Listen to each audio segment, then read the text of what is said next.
Hello, brief calculus students. The second part of calculus.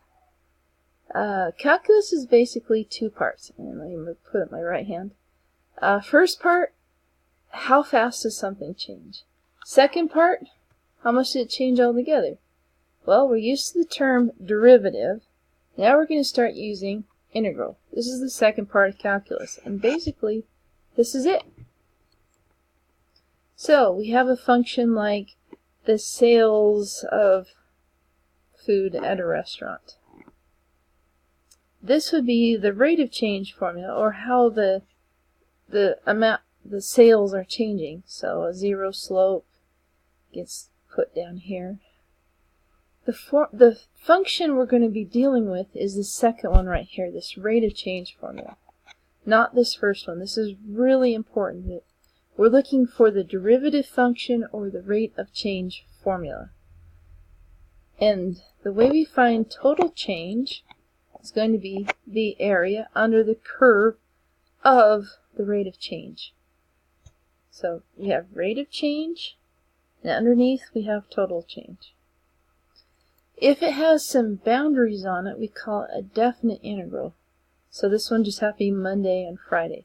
So we're looking at, say, the total amount of sales between Monday and Friday. And we're going, in brief calculus, this is the simple way we start out. We fill in the area, trying to get my mouse to work, with rectangles. So the total sales for Monday, total sales for Tuesday, total sales for Wednesday, total sales for Thursday, total sales for Friday.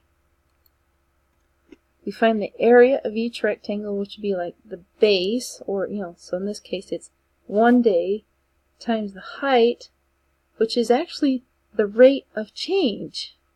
So in this case it'll be day times change of sales, or sales per day. And what happens when we multiply that together, you just get sales. How many sales did you make for one day?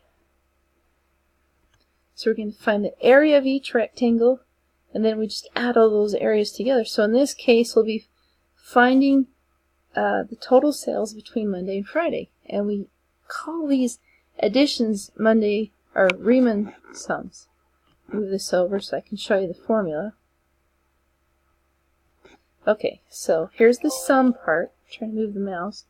Sum between Monday and Friday of the total change of each day. In general, a Riemann sum looks like sum of between lower and upper of the total area of each rectangle. And it's a little more formal than that.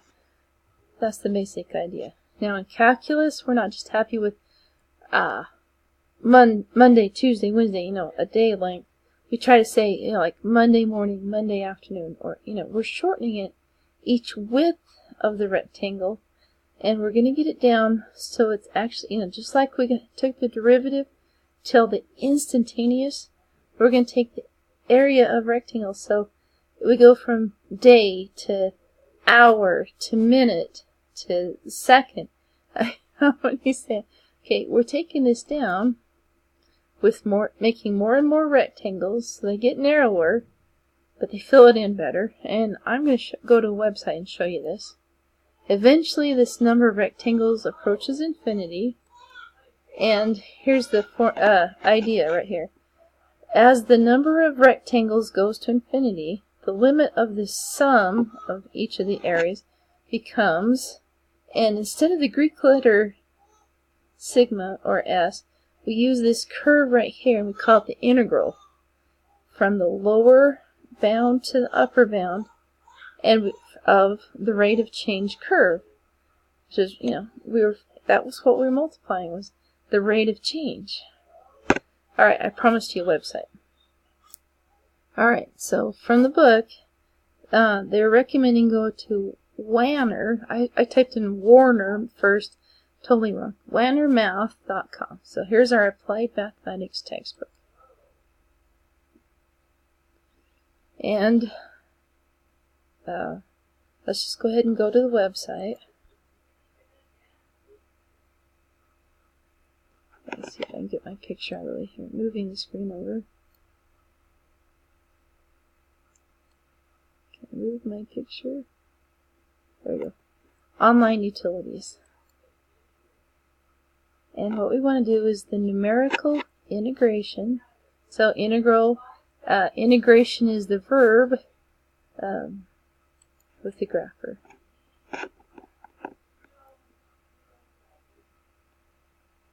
Okay, right here, let's put in a rate of change formula. I'm moving the mouse. X raised to the square. Oh, come on, put it in the formula. Right here.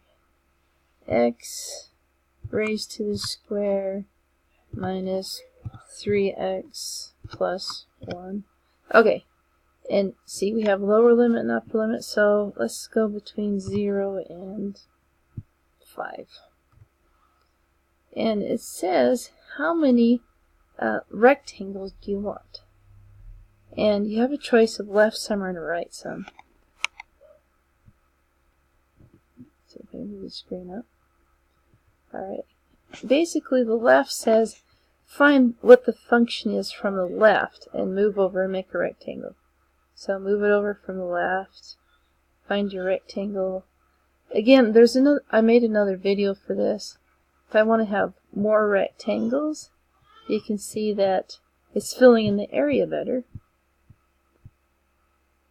And the actual area, let's watch it, is getting close to, okay, maybe it's 8.5 or above. Let's go from the right so you can see what it looks like this other way. Right sum, okay, here it's 9.8. So the total area is going to be somewhere between 8.5 and 9.8. And I can just go up and up and up and up and up and up. Up. In fact, let me just do it this way. 100. Right sum. Okay, we went down to 9.4. If I look at left sum, 8.9. So I've narrowed it down a little bit. What if I went up to 500? 500. Left sum, 9.1. Right sum, 9.2. So we're getting even closer. And I can show you how to do the calculator from this. So x squared minus 3x plus 1.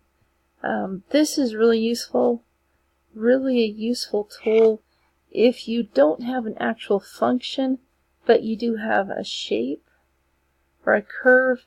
These rectangles work really well. But let me pause and go back to the PowerPoint first. Okay, I'm basically at the end, but what I wanted to show you is how to use the calculator to do this, because it's going to use this symbol, this integral symbol between lower and upper. And it only works with definite integrals where it has limits. The calculator won't work if what we call indefinite, with no upper and lower bounds. So, end of slide. I'm going to hit and put the calculator. Okay, I've pulled up the calculator. So I'm going to put in y. Oh, okay. Clear, clear, clear. If you watched the previous video, you've seen that. Okay, so we have x squared. So x squared minus 3x plus 1. So this is a rate of change formula. And I can go ahead and graph it. And I think it's zoom standard. Okay, it's looking about the same. Now I'm going to come to calc. So second, right above trace, gives me calc. And look at right here, number 7. This symbol is the integral sign. So I'm just going to go 7. And it says, what's your lower limit? Well, I was going between 0 and 5. So I can say 0, enter, upper limit 5, enter. And it says the definite integral is 9.167. So right here, when we're looking at the Riemann sums, we knew it was between 9.2, That's the right sum, and 9.11.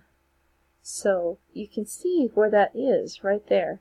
And if I come back to the calculator and let's say I want to zoom in, so 2, enter. Okay, I'm going to have to change the window. So let me change that between -1 and 6. Okay, just to make sure my boundaries are included. Graph, and, okay, not trace, but second trace. Get to calc. 7, I want to go between 0 and 5. So you can see it filled in a little bit better, and you can see it's a lot more solid. So basically, as you get those rectangles smaller and smaller, because you have so many of them, you end up with what we call the definite integral. Let me just try another one. Let's say, what happens if I get rid of the 1? Let's move this picture down. So, it basically dropped the whole function down. Let's see, that's 3. Let me show you something that's really cool. So if I change the upper limit to 3, the answer is actually going to be negative because it's below the horizontal axis, and so everything below is considered negative. So if I moved it plus 3, so it's above, then I do left sum. And see, it's all filled in above, and so now it's positive. Let me see how I'm doing on time. Okay, that was, I've got about 2 minutes left. So let me pull this one up. So I change that to a plus 3. Oops, back. 3. Graph. And, okay, as long as the limits are on the screen, it'll work. Second calc, 7. Lower limit 0. Upper limit 3. Enter. Definite integral 4.5. So this was the left sum, a little bit more than 4.5, right sum. Okay, again, we've got some rounding errors. See, it says it's rounding, but you can definitely see how it gets rounded to 4.5. So 2 tools. One was the wannermath.com. The other one's your calculator. So good luck.